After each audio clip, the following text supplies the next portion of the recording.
Hi friends, मैं हूं SK और टेक्नो सन्स में आप सबका स्वागत है।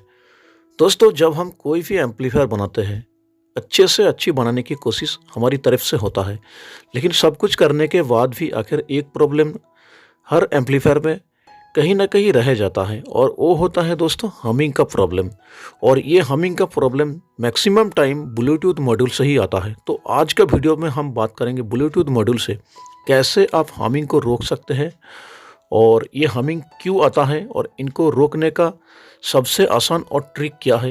इस सब सब्जेक्ट पे आज का वीडियो है, तो बिना स्किप किए इस वीडियो को आखिर तक देखिएगा। बहुत ही वैल्यूएबल नॉलेज मिलने वाले हैं आपको इस वीडियो पे। और जो फ्रेंड्स आज मेरे चैनल पे नया आया है, आप सब प्लीज़ मेरे चैनल को जरूर सब्सक्राइब कीजिएगा, क्योंकि मेरा इस चैनल पे साउंड सिस्टम रिलेटेड हर टाइप का वीडियो मैं लेकर आता हूँ। तो चलिए दोस्तों, आज का वीडियो शुरू करते हैं। तो दोस्तों देखिए, एम्पलीफायर पे जो हमिंग आता है वो मैक्सिमम ब्लूटूथ मॉड्यूल से ही आता है। तो आज हम इसलिए ब्लूटूथ मॉड्यूल के बारे में ही बात करेंगे।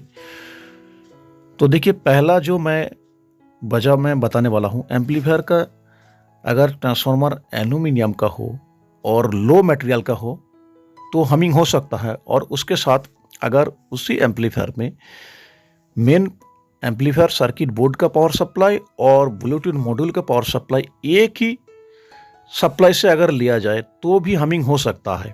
तो आप हमेशा कोशिश कीजिएगा ब्लूटूथ मॉड्यूल के सप्लाई के लिए अलग एक 012 का एक ट्रांसफार्मर यूज करके उस पर 7805 एक रेगुलेट आईसी से उसका सप्लाई दीजिएगा। और हो सके तो आप कोशिश कीजिएगा उस 7805 आईसी के बदले में आप किसी भी मोबाइल चार्जर का यूज कीजिएगा, क्योंकि मोबाइल चार्जर का जो सप्लाई है वो होता है एसएमपीएस यानी स्विच मोड पावर सप्लाई।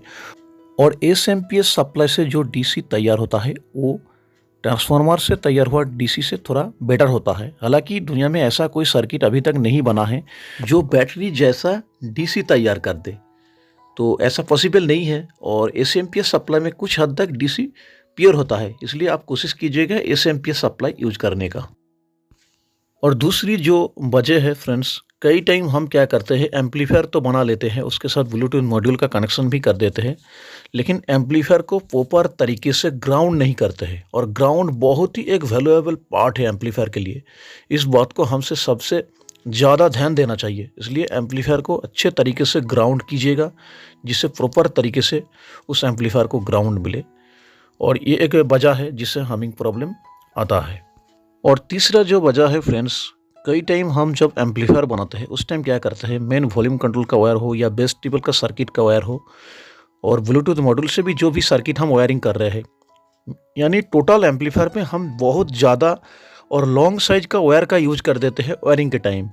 इससे भी एम्पलीफायर पे नॉइज और हमिंग आ सकता है। इसलिए आप कोशिश कीजिएगा जब भी एम्पलीफायर बनाइए कम से कम स्मॉल साइज का वायर यूज कीजिएगा वायरिंग के लिए। तो ये भी एक वजह है हमिंग के लिए।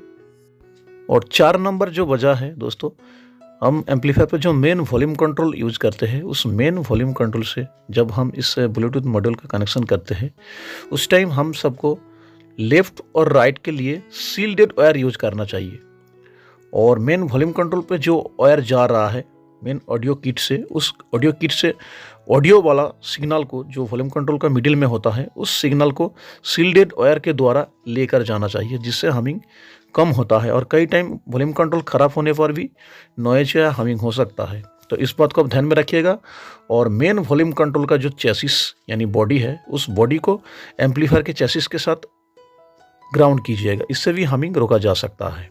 और 5 नंबर वजह यह है, अगर आपका ब्लूटूथ मॉड्यूल सब कुछ ठीक ठाक है तब भी हमिंग हो रहा है, तो उस टाइम आपको देखना होगा आपका एम्पलीफायर का जो मेन फिल्टर कैपेसिटर है वो कहीं कम वैल्यू का लगाया जाए, और उसी एम्पलीफायर पे अगर ज़्यादा एम्पियर का ट्रांसफार्मर लगाया जाए तब भी हमिंग होता है, क्योंकि वो ज़्यादा एम्पियर वाला ट्रांसफार्मर ब्रिज के द्वारा जो डीसी वोल्टेज में कन्वर्ट कर रहा है, उस डीसी वोल्टेज को फिल्टर करने के लिए उसके कैपेबिलिटी मेन फिल्टर नहीं होने के वजह से भी हमिंग होता है।